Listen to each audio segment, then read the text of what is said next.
In order to understand the impact that our beliefs are having on our lives, we need honesty. And honesty, in the way we define it in this program, has 4 elements. 1, honesty about what the facts are. Sometimes we think the way we see it is the way the world is. So it's not true that our boss is trying to take advantage of us. That's our interpretation. They asked us to work on the weekend. That's the reality. Right? So honesty requires us to keep our interpretations separate from the facts so that we can see the situation more objectively. The second element of honesty is listening to our emotions. The first sign that something is not working is that our intuition will tell us. But if we suppress our emotions, we'll keep doing what we're doing, and then other people will start criticizing us. The third element of honesty is listening to feedback that others are giving us. That doesn't mean we have to agree with the feedback, but we do need to acknowledge that that's how we are coming across to others. The final element of honesty is acknowledging the results we produced, whether we've succeeded or failed, without making excuses or denying or minimizing it. Neither overreacting or underreacting. Just acknowledging that that's the result that was produced. When we are honest about these 4 elements, we'll see how all these aspects fit together.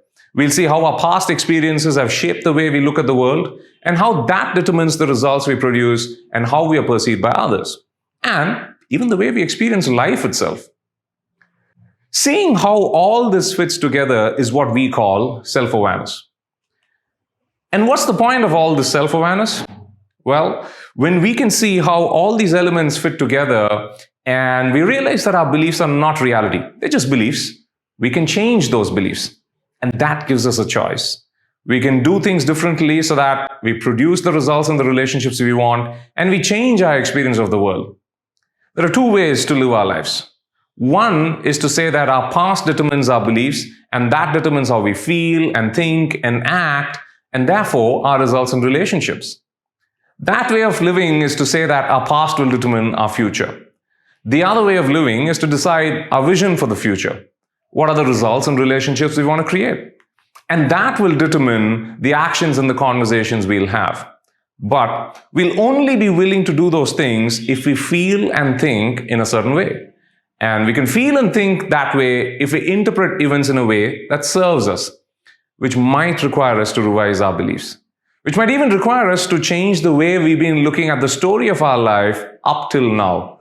We might need to rewrite it in a way that serves us. And that's what we're going to be doing over the next few lectures, looking at each element on the self-awareness cycle in greater detail.